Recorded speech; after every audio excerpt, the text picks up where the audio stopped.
Aujourd'hui, je te présente 10 clés du succès pour réussir un flip immobilier. Quand on fait un flip immobilier, ça veut dire qu'on va acheter une propriété dans un but de la revendre rapidement pour faire un profit. Il y a toutes sortes de flips. On peut acheter et revendre sans faire de travaux.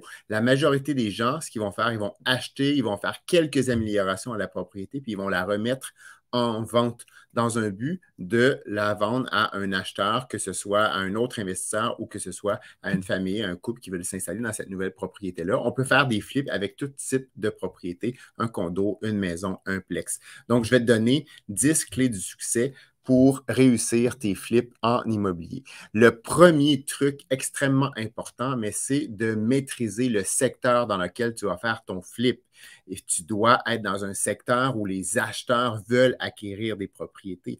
Tu dois devoir être capable de savoir à quel prix se vendent les propriétés actuellement dans ton secteur. Si tu fais un flip rénovation, donc pour faire des rénovations et le revendre, mais tu vas devoir savoir à quel prix ça se vend une maison rénovée dans ce secteur-là. Donc, si ta maison rénovée dans le secteur se vend à peu près à un prix de 300 000 tu ne peux pas arriver et acheter, toi, ta propriété non rénovée à 275 000 parce qu'avec tes frais de transaction plus les frais de travaux, tu ne seras jamais capable de la revendre au prix du marché qui est de 300 000 Donc, tu dois vraiment être capable de bien maîtriser ton secteur pour savoir que tu vas faire un profit lors de ta revente. Le deuxième facteur de succès, donc ne pas avoir ce que j'appelle le syndrome du tant qu'à faire, le syndrome du tant qu'à y être. Hein? Donc, on veut en faire plus, puis plus, puis plus.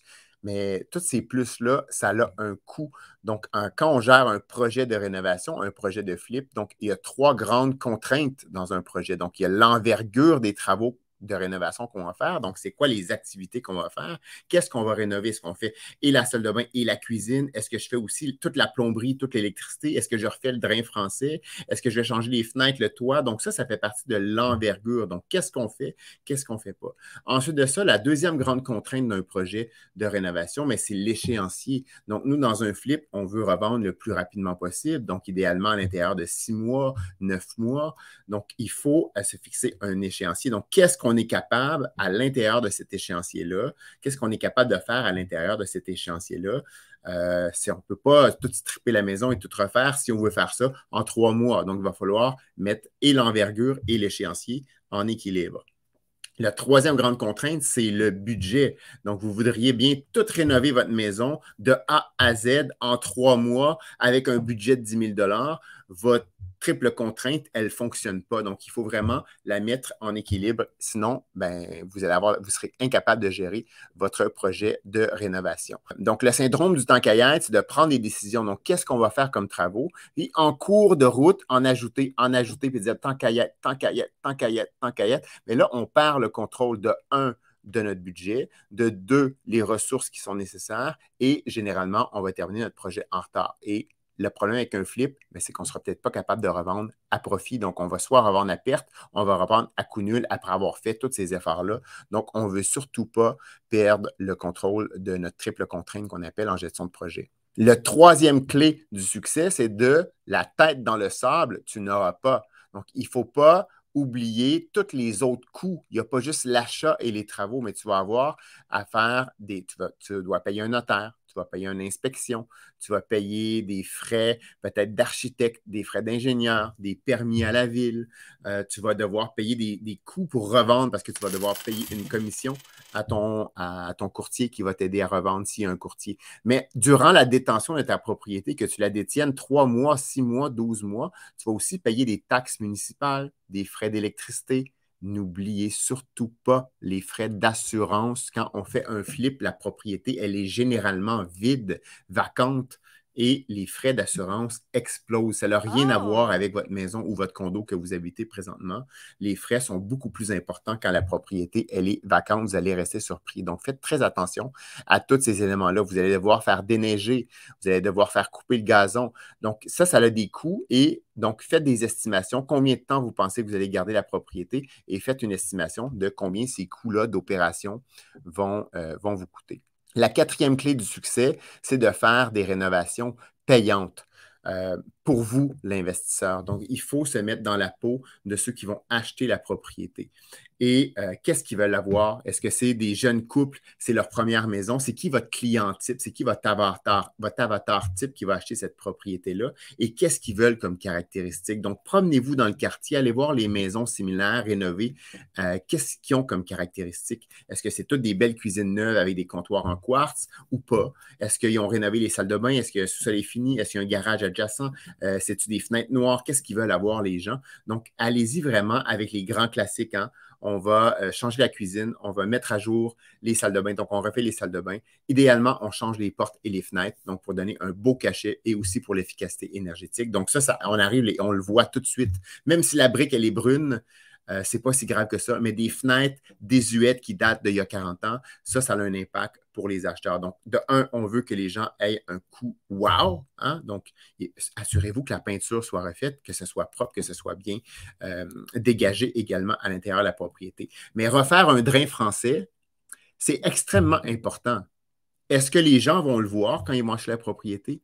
Probablement pas. Donc, on est peut-être mieux de dire qu'il n'y a pas de drain français ou que le drain français, on ignore comment il fonctionne si c'est le cas, que de le changer parce que ça va vous coûter plusieurs dizaines de milliers de dollars, changer le drain français, refaire le terrassement. Ne l'oubliez pas, celle-là. J'ai déjà vécu ça. On change le drain français, 20 000 dollars, pas de problème. Ça a coûté 20 000 refaire l'asphalte, tout le terrassement, etc. autour de la maison. Donc, finalement, refaire les drains, c'est 40 000 dollars. Donc, allez-y vraiment pour ce qui va déclencher un coup de cœur et ce pourquoi les acheteurs vont être prêts à dépenser quelques milliers de dollars ou quelques dizaines de milliers de dollars de plus. Une cuisine, s'il vous plaît, faites faire une cuisine sur mesure par des spécialistes. Ça ne va pas vous coûter tellement plus cher qu'une cuisine de type IKEA que vous allez monter vous-même. Ils viennent, ils prennent les mesures, elle est faite sur mesure, ils viennent l'installer et globalement, ça vous coûte à peu près la même chose. Ça va vous prendre moins de temps, vous êtes capable peut-être de revendre plus vite également. La cinquième clé du succès, donc ton prix de vente, tu ne surestimeras pas. Donc, tu vas devoir te faire un scénario pessimiste, réaliste et optimiste. Et là, au moment où j'enregistre cette vidéo-là, les prix ne montent plus comme c'était dans les dernières années. On est plus en stabilité, il y a eu une petite baisse. Donc, faites attention, les prix ne sont pas constamment en augmentation. Donc, assurez-vous d'avoir vraiment un scénario avec lequel vous êtes à l'aise, votre scénario réaliste, un scénario optimiste dans le meilleur des cas et également un scénario pessimiste dans lequel vous vous êtes trompé finalement, vous allez peut-être vendre moins cher que vous pensez pour toutes sortes de raisons qui peuvent survenir. Le sixième point, c'est d'avoir un plan B. Alors, qu'est-ce qui se passe si vous n'êtes pas capable de revendre la propriété dans 6 mois, dans 9 mois, vous êtes rendu à 12 mois, ça vous coûte très cher d'assurance, vous avez du home staging parce que vous avez loué des meubles, etc. Et vous allez voir que les dépenses, là, ça sort à coût de centaines de dollars par mois, même de milliers de dollars par mois, surtout si vous avez fait un flip avec un prêteur privé. Ça va très rapidement et vous voyez votre profit qui décroît de mois en mois. Donc, qu'est-ce que vous allez faire? À partir de quel moment vous êtes OK? La propriété maintenant, on la retire du marché, on va la louer. Okay? Ou à partir de quel moment vous allez faire une baisse de prix substantielle pour liquider la propriété pour être capable de faire un autre projet. Donc, moi, j'ai déjà fait un projet comme ça. On avait mis une propriété en vente et après quelques mois, ça ne fonctionnait pas. On a tout simplement décidé de garder la propriété. On l'a mis en location pendant 2 ans, puis on l'a revendu après coup. Le point numéro 7, mets-toi dans la peau d'un acheteur potentiel quand tu détermines les travaux d'aménagement que tu vas faire. Ce n'est pas pour toi que tu fais les travaux, ce n'est pas à ton goût à toi, ce n'est pas la céramique que tu veux toi et le type de plancher que tu voudrais toi dans ta maison, mais qu'est-ce que veulent les acheteurs parce que globalement, tu le fais pour tes clients, donc tu y vas pour ceux qui vont, la masse des gens potentiels qui vont vouloir acheter cette propriété-là. La 8e clé du succès, donc, c'est de faire très attention avec toutes les réglementations au niveau de la construction. Il y a une loi au Québec, l'article 8 de la loi sur les bâtiments du Québec, qui dit qu'une personne est présumée entrepreneur lorsqu'elle va vendre un bien, donc une propriété, dans lequel il y a eu des travaux de construction dans un but de la revendre. Donc, si vous achetez dans un but de revendre et que vous faites des travaux, vous êtes réputé être un entrepreneur, donc ça vous prend une licence RBQ. Donc, mon 8e point, c'était les inspecteurs de la RBQ, donc la Régie du bâtiment du Québec, tu éviteras. Faites attention. On ne peut pas juste uniquement dire je vais embaucher un entrepreneur général qui, lui, a sa licence RBQ. Quand on veut faire un flip et qu'on est reconnu comme tel, en plus d'embaucher un entrepreneur qui a sa licence RBQ, vous êtes censé avoir votre propre licence RBQ également pour éviter les amendes. La 9e clé du succès, donc tes fournisseurs, tu négocieras ou tu magasineras. Donc, on est là pour faire un profit. Donc, on va aller se faire des soumissions pour la cuisine, des soumissions pour les planchers. On va essayer de... On ne veut pas tout le temps payer le moins cher parce que si on paye le moins cher, il va peut-être être disponible dans 9 mois. Là. Donc, on veut vraiment avoir le qualité-coût. Moi, généralement, je travaille avec 3 ou 4 entrepreneurs de confiance et on est habitué de travailler avec eux. Donc, faites-vous faire des soumissions et faites un contrôle également de vos chantiers. Ce n'est pas parce que vous embauchez un entrepreneur général qu'il faut le laisser aller les yeux fermés. Vous devez y aller à tous les jours, idéalement 1, 2, 3 fois par jour sur votre chantier pour être capable de est-ce que ça se déroule conformément à ce que vous avez demandé dans votre devis. Idéalement, faites des devis écrits. Qu'est-ce que vous voulez avoir comme travaux et à quel endroit est-ce que ça doit être fait dans la propriété. La dernière clé du succès pour faire un flip, apprends de tes erreurs. Donc, on va faire des erreurs quand on fait des flips. Le premier flip, le deuxième flip, le troisième flip, il y en a qui font 10, 15, 20 flips par année et ils font des petites erreurs, mais on apprend de ces erreurs-là. Donc, c'est quoi les leçons apprises? Ça se peut qu'il y ait certaines propriétés où vous allez perdre de l'argent lors de la revente, où vous n'allez presque pas faire d'argent. C'est très enrageant sur le coup, mais il faut analyser ça et dire, si j'avais à refaire ce projet-là, qu'est-ce que je ferais différent? Est-ce que j'ai payé trop cher? Est-ce que j'ai mal contrôlé mon chantier?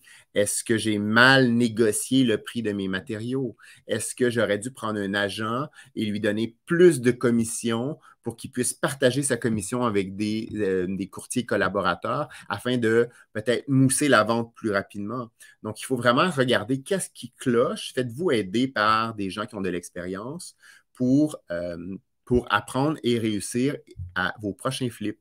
Parce que le premier, voyez-le comme un investissement envers vous-même, comme un apprentissage envers vous-même, même si vous arrivez et vous faites que quelques milliers de dollars, mais vous allez avoir appris énormément sur la structure des bâtiments, vous allez avoir découvert des nouveaux partenaires, vous allez avoir travaillé avec des différents entrepreneurs, créé des liens, et ça, bien, ça a un coût important.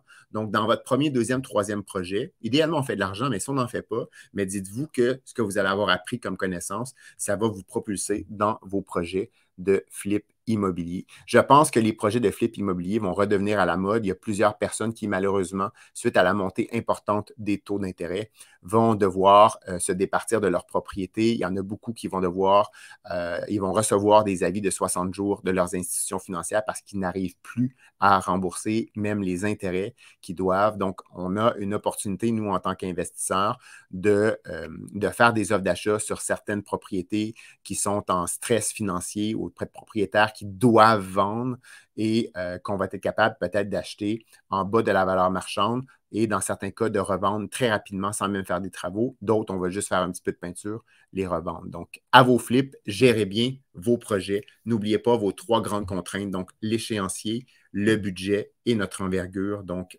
à vous, les bons gestionnaires de projets de flip. Au plaisir.